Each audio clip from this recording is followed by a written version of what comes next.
물상타로의 타로왕입니다. 안녕하세요. 자, 오늘 실전반, 실전풀이반 또 어떤 질문을 가지고 여러분들과 이 문제에 대해서 어떻게 풀 건지, 해석을 어떻게 할 건지에 대해서 한번 정답을 찾아가는 그런 시간이 될 수 있도록 한번 해보겠습니다. 자, 요즘 제가 이제 그 타로 이 유튜브 영상을 이제 많이 못 올려드리는데 제가 이제 지금 현재 밴드에서 회원제로 지금 운영을 하고 있습니다. 뭐에 대한 실전반 풀이에 대한 내용을 밴드에서 지금 싹 밴드에만 좀 많이 올리고 있죠. 그러면서 거기서 회원제로만 해서 회원제에 가입한 사람만이 그 밴드에서 이 타로강의 이 실전 풀이반의 어떤 문제 풀이해 놓은 것을 거기서 공유할 수 있게끔 하다 보니까 유튜브에 조금 소홀하게 됩니다. 소홀한 건 아니지만 그쪽에 조금 많이 올리다 보니까 이 유튜브에는 이 영상이 조금 늦게 올라가는 그런 상황으로 바뀌어 버렸네요. 아무튼 유튜브에도 열심히 제 밴드에 올리는 것처럼 쪽에도 많이 올려드릴 거고요. 또 뭐 회원제로 하다 보니까 좋은 점도 많이 있더라고요. 또 뭐 여기서는 회원제로 할 때는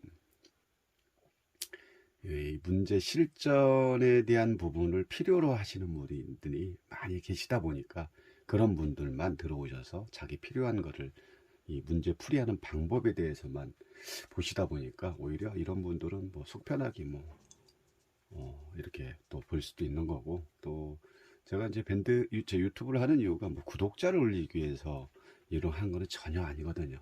구독자하고 전혀 상관없이 제가 공부한 내용에 대해서 서로 공유하려고 여러 가지 뭐 저 그냥 스스로 뭐 두서없이 그냥 편하게 올리는 거지, 만약 구독자를 목표로 만약에 유튜브에 올렸다면 다 편집도 해서 다 올렸겠죠.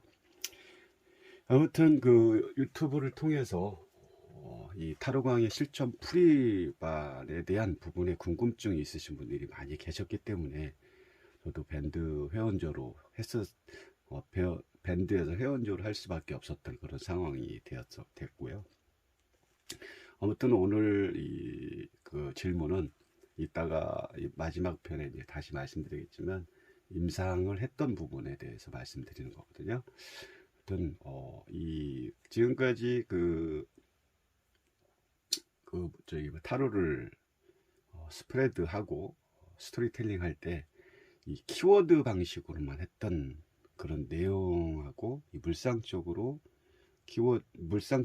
그 스프레드를 펼쳐서 본 내용을 이렇게 해석을 했을 때 많이 달라지는 거를 그런 양상을 많이 봤고, 그리고 더 디테일하고 키워드로 보지 못했던 내용을 물상적으로 보니까 좀 더 이 질문에 대한 내용에 대한 답을 근접할 수 있더라라는 것을 저 또한 많은 임상을 통해서 지금까지 이런 식으로 하고 있기 때문에 물상 쪽이 중요하다는 것을 다시 한번 말씀드리고요. 자, 오늘 이 아파트 매매 가능할까에 대한 내용은 총 몇 가지 방식을 가지고 하냐면, 여기서 몇 가지 방식이라는 건 저 나름대로의 이 공식이 있습니다. 어떤 공식? 타로를 해석하고 풀어가는 실전, 그 공식이 있기 때문에 이 공식 내용으로 저는 항상 이 타로를 풀이를 하고 있습니다. 물론 이 공식 내용을 정확하게 알아야 짧은 시간에 내담자의 질문에 대해서 내가 응대를 할 수 있다는 거 아주 중요하겠죠. 자, 그러면 아파트 매매 가능할까요? 라는 이 질문이 어떤 상황이었는지 말씀을 드리겠습니다. 이 질문을 했던 이 질문자 분께서는 어떤 말씀을 해주냐면, 자기가 이제 아파트를 내놓은 상태고, 그러면 어떻게 보면 매도인이 되겠죠. 그리고 아파트를 부동산에 냈는데 부동산에서 전화가 와서 아파트를 보겠다고 하시는 분이 계셔서 이제 어쨌든 아파트 어떤 현 상황을 보러 왔겠죠. 보러 온 사람이 또 여자였고, 그리고 아파트를 전체적으로 이제 뭐 구경도 하고 뭐 구조라든지 이런 걸 다 보셨겠죠. 그 사람 입장에서는 매수인 입장이 되겠죠. 그렇게 한 상황에서 일단 가셨다고 합니다. 가시고 이 집주인 매도인 입장에서는 좀 그 상대방 매수인이라고 얘기하는 관계에서 되게 이제 매수인 입장에서 좀 흡족해 하고 가셨던 모양이죠. 그 다음에 이분이 저하고 이제 아시는 지인분인데 아파트 매매가 가능할까요? 라는 내용을 저한테 카드로 좀 뽑아달라 해서 뽑은 내용이 이렇게 된 3카드 내용이 이렇게 나온 겁니다. 자, 여러분들이 지금 이 카드 3카드를 보고 어떻게 또 나름대로 지금 해석을 분명히 하고 계실 텐데 어떻게 하고 계실까요? 매매 가능할까요? 어떤 분은 어렵다고 하시는 분도 있고 어떤 데는 고민만 하다 끝나고 안 올 것 같다. 뭐 여러 가지 부분별 여러 가지 상황이 나타나겠죠. 어쨌든 제 방식으로 8가지의 이 타로강의 이 공식을 가지고 한번 풀어가겠습니다. 일단 뭐 여사제 하면 풍요롭죠. 우리가 이제 보통 여사제를 임신, 뭐 불임, 사치, 좀 문란하다, 뭐 환경 조건이 좋다, 뭐 이런 쪽으로의 어떤 이 키워드가 보통적인 대표 키워드가 이런 키워드를 가지고 있죠. 그리고 펜타클 같은 경우는 뭐 지금 뭐 균형을 잡는지 아니면 금전에 대한 돌려막기라든지 이런 상황에 대한 키워드를 가지고 있고, 여사제 같은 경우는 뭐 이중적인 또 어떻게 감춰진 생각, 비밀이라든지 또 정신적인 그런 뭐 사람으로도 볼 수가 있는 거고, 어쨌든 나머지 이 각 카드에 대한 키워드는 대표 키워드는 다 있습니다. 근데 저도 이제 초창기에 공부할 때는 이 대표 키워드를 가지고 달달달 외워서 스프레드도 하고 그랬는데, 공부를 어느 정도 하다 보니까 역시 미리 이제 우리 이제 공부를 더 많이 하신 분들이 항상 말씀하시는 게, 이거는 키워드 방식으로 하면 안 된다. 키워드로 하면 확실히 내가 볼 수 있는 게 한계가 있고, 조금, 그리고 또 상대방들이 내담자가 오셔서 카드를 볼 때 자기네들이 항상 먼저 카드를 뭐 좋고 나쁘고 이렇게 해석하는 경우도 많고, 그래서 이제 물상 쪽으로 저는 이제 좀 전환하기 시작을 해서 지금은 이제 물상 쪽으로만 거의 이제 보고 있죠. 물론 키워드도 거기에 들어가 있겠죠. 그렇지만 이제 보는 관점이 물상 쪽으로 보다 보니까 키워드로 볼 때보다는 좀 더 깊게 볼 수 있고 디테일하게 할 수가 있더라라고 저도 임상을 내본 결과를 말씀을 드리는 겁니다. 자, 아무튼 항상 중요한 거, 이 이 카드의 답은 어디 있습니까? 여기 있는 것도 아니고 이 질문에 있다는 거 반드시 알아야 돼요. 그래서 질문을 간략하게 잘 어떻게 보면 포인트적으로 잘 만들어서 맥을 찾을 수 있게끔 그 질문을 만드는 게 상당히 중요하고요. 그래서 질문의 답은 곧 어디 있다? 질문에 있다. 이거 반드시 꼭 기억하시고요.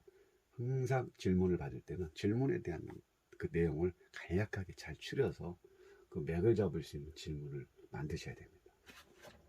그러려면 결국은 내담자하고 많이 좀 상담을 좀 오고 가야겠죠.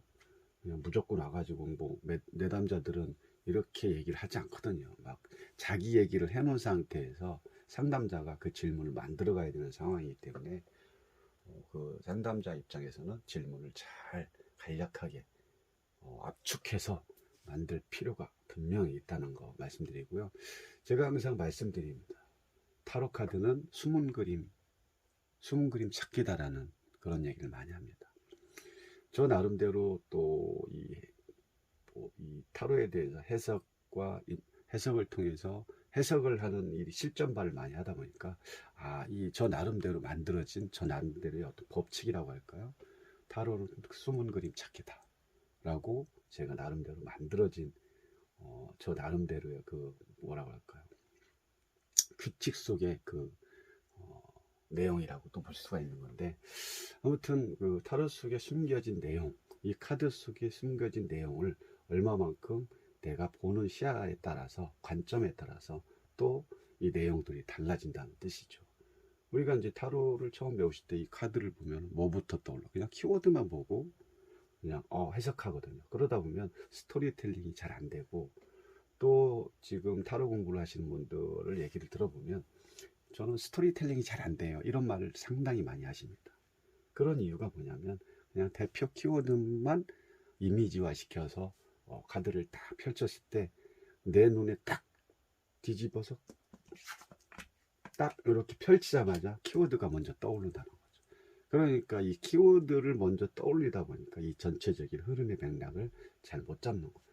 키워드 따로 질문 따로 다 따로따로 하다 보니까 이 내용에 대한 전체적인 맥을 찾기가 힘드는 거죠. 더군다나 앞에 손님 내담자게 계시는데 이거를 더 긴장되고 하다 보니까 그냥 그렇게 할 수밖에 없는 거죠. 물론 뭐 그 과정도 당연히 있어야 다음에 더 위에 고수의 단계로 갈 수 있는 거고, 저 또한 더 윗단계로 가기 위해서 이렇게 매일매일 또 실전풀이를 뭐 매일 유튜브에 올려줄 수는 없지만 공부 차원에서 매일 하고 있고요. 그 내용에 대한 임상을 항상 좀 내고 있는 편입니다. 어쨌든 키워드 방식은 조금 뒤로 미루고, 제가 이제 이 아파트 매매에 대한 가능할까요를 카드를 제가 스프레드를 했을 때 딱 먼저 제일 먼저 보이는 게 뭐냐면 이 여왕제라는 인물에 대해서 딱 눈에 띄었습니다. 그러면 이 8가지 타로강의 공식 방법의 한 가지가 뭐냐면 거기서 일단은 궁을 찾는 게 중요하거든요. 궁. 매매 가능할까요? 라는 거에 대한 내용이 결국은 이 매도인과 매수자 입장이 될 수 있지만, 매도인 입장이 될 수도 있죠. 아파트를 파는 입장. 하지만 여기서 빨리 이 연감이 중요합니다. 그리고 상대의 흐름을 잘 봐야 됩니다. 저는 매수인 입장으로 이 여왕제를 봤다는 거죠. 그래서 지금은 어쨌든 여왕제는 딱 봤을 때 땅부자, 보자마자 땅부자구나 라고 저는 딱 제가 이제 나름대로 감을 잡았죠. 땅부자는 곧 뭐냐면은 땅을 많이 가지고 있는 거죠. 그렇죠? 땅부자니까. 이걸 다르게 말하면 아파트 매매업자다. 아파트를 사고 파는 매매업자라고 여기에 또 우리는 이렇게 해석을 할 수가 있는 거죠. 자, 지금 8가지 공식 중에 하나를 여기다 지금 저는 대입을 시키는 겁니다. 그냥 여기서 간단하게 여기는 주체자, 궁을 찾아봤을 때 주체자이고, 그리고 이 아파트의 매수인이 되겠죠. 매수인이 결국은 땅부자라고 딱 한마디 딱 결정하시는 거고, 그리고 제가 왜 2번 카드를 올려놨냐, 이게 이제 항상 카드를 볼 때는 전체 3카드로 이렇게 오른쪽으로 왼쪽에서 오른쪽으로 흐름을 볼 수도 있지만, 이거를 어떻게 묶어서 볼 거냐가 중요합니다. 그리고 무엇이 반복되고 대칭이 되고 변화가 되는지를 빨리 판단해야 되고, 우리 어떤 방향성이라든지, 그리고 이 카드의 사원소가 몇 개인지 요거를 파악하는 게 아주 중요하다는 거죠. 그렇게 봤을 때 1번과 1, 2, 3 이렇게 있으면 결국은 이 카드는 조금 올려놓고, 이 카드와 이 인물이 1번 인물이 3번 인물로 바뀌어버린 거죠. 바뀌었기 때문에 지금 여왕제에서 여사제, 이 메이저와 마이너 카드의 중요성은 뭐냐면, 모든 카드의 메이저가 마이너가 되는 것은 에너지가 강하다는 거죠. 그만큼 에너지가 강하다는 것은 그 카드 질문에 대한 내용이 변하지 않고 되게 어떻게 보면 맥락이 강하다는 수밖에 있기 때문에 에너지를 많이 쓸 수밖에 없는 거고, 마이너 카드 같은 경우는 흐름 자체를 변화가 될 수, 변화 변동이 있을 수도 있다. 그리고 이게 지금 레이저가 나왔기 때문에 큰 그림일 수밖에 없고, 여기는 또 다르게 말하면 작은 그림이죠. 여기는 결국은 아파트 아파트를 사기 위해서 고민하는, 생각하는 그런 과정으로 보시면 되는 거죠. 이 카드는 본론 시작점과 끝지점으로 보는 거고, 그냥 단순하게 얘기하면 아파트 매매 저는 가능하다고 내담자께 말씀드렸던 상황이고요. 그 이유가 뭐냐면, 일단은 이 야왕제라는 이 땅 부자 입장에 볼 때는 이 아파트라는 거를 이제 매도인과 매수인 관계에서 그냥 뭐 우리가 뭐 시장에 가서 물건을 사도 뭐 있는 그대로 물건을 사진 않죠. 물건을 파는 사람 입장에서 그냥 5,000원이요 그럼 5,000원 그대로 주는 사람이 많지가 않잖아요. 거기서 뭐 조금이라도 금액을 내리려고 하는 입장이듯이, 아파트 또한 그 시세에 맞게끔 집주인 입장에서는 시세를 받으려고 하겠지만, 또 매수인 입장에 그 금액을 다 주진 않는다는 거죠. 그래서 그런 금액에 대한 부분을 조율하고, 또 뭡니까, 고민하고, 또 이런 상황, 조율하는 그런 상황으로 볼 수 있다는 거죠. 그래서 이 카드 자체는 이 카드의 중간에서 아파트를 매매를 하기 위한 매수를 하기 위한 그런 과정으로 볼 수 있다는 거죠. 그런 과정에서 약간의 스트레스도 받을 수 있는 거고, 또 금전적인 아파트 시세에 따라 그 금액을 조정하는 그런 시점으로 요 카드를 보시면 되는 겁니다. 그리고 어쨌든 그런 그 고민하는 그 해결점이 요 카드고, 이 카드 자체에 또 뭘 봐야 되냐면, 메비우스 띠의 동전을 계속 돌리고 있는 것은 결국 동전을 지금 어떻게 자기 손에서 벗어나지가 않고 있기 때문에 내가 동전을 묶어 있는 거죠. 동전을 묶고 있다는 것은 금액적인 부분, 아직은 아파트에 대한 확실한 그런 내가 아파트를 살 건지에 대한 그런 부분을 조율하는 그런 시기로 볼 수가 있다는 겁니다. 그래서 마지막에 이제 3카드로 봤을 때, 마지막 카드에서는 여사제를 봤을 때는 그 이미지관 형태 물상적으로 봤을 때는 이 여사제가 가지고 있는 토라라는 이 경전, 이거를 저는 뭘로 보냐면, 어떻게 보면 인성으로도 보고, 또 이거를 뭡니까, 집문서로 저는 딱 봤다는 게 결론입니다. 그래서 집문서로 봤기 때문에 이 땅부자 이 여성은 결국은 이 집주인 매도인과 결국은 아파트 금액에 대한 시세 차이를 합의를 본 다음에 결론을 짓고, 결국은 어떻게 집문서를 결국은 갖게 되는 거죠. 그래서 이 여사제의 그 전체적인 여사제의 그 모습을 보는 게 아니라, 이 아파트 매매 가능할까요에 대한 이 질문에 대한 맥락을 이 카드에서 잘 찾아내야 된다는 거죠. 그렇게 봤을 때 이 카드에서는 매매가 가능할까요는 가능합니다 라고 내담자에게 말씀드렸고, 그 이후에 아시는 분 지인이니까 내가 여쭤봤죠. 아파트 어떻게 됐냐고, 팔렸냐고. 그러니까 아파트 팔렸다고 저한테 말씀을 해주셨고, 그리고 이분도 아파트 매매업자라고 그렇게 들었다고 말씀을 해주셨습니다. 어쨌든 아파트 매매 가능할까요? 뭐라고요? 매매 가능하다, 이렇게 보시면 됩니다. 임상 결과를 냈던 카드 내용입니다. 자, 오늘 여기까지 두서없이 또 말씀드렸지만, 항상 부족한 타로 강의 실전 풀이반을 지켜봐 주셔서 항상 감사합니다. 감사합니다.